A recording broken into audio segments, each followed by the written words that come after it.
Des parkings de supermarchés jusqu'aux plages, devant vous. Le Dodoche Tour nous rappelle le passé, mais nous allons maintenant faire un grand plongeon dans l'avenir à l'occasion du plus grand salon de la téléphonie qui a lieu en ce moment à Barcelone. Des téléphones de plus en plus sophistiqués, compliqués parfois pour les plus anciens d'entre nous, mais heureusement les fabricants ont conçu des modèles pour nous. À Barcelone, Fabrice Collaro, Sylvain Roland. Il suffit de le secouer et des bulles explicatives s'affichent à l'écran pour vous aider si vous êtes perdu dans le menu de votre téléphone portable. C'est l'une des fonctions de ce smartphone plus spécialement destiné aux seniors. On a conçu une interface très simple à utiliser avec des grandes icônes de couleurs.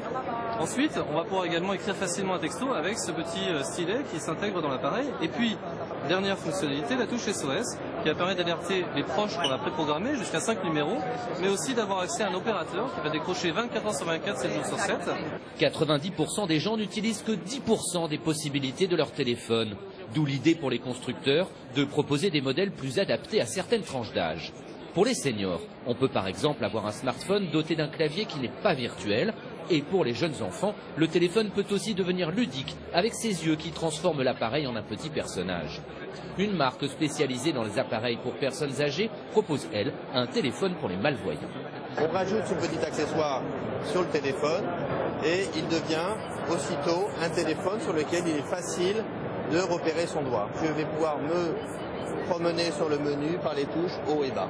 Et j'entends qu'il me dit que je suis à la deuxième ligne pour les SMS sur 9 choix. Et voici un projet futuriste, le téléphone en kit à monter soi-même. Appareil photo, mémoire, batterie, chacun peut donc personnaliser son téléphone en fonction de ses envies. Il y a une centaine d'idées de modules différents dans le domaine du sport, pour par exemple récolter des données sur les sportifs quand ils courent, dans le domaine de la santé, par exemple pour une personne diabétique qui pourra avoir ces données en permanence. Et pour ceux qui passent du temps dans la salle de bain, voici un miroir connecté qui prend une photo de votre visage, analyse la structure de votre peau et vous donne des conseils de maquillage. Et vous pouvez même acheter des produits en ligne grâce à son écran tactile.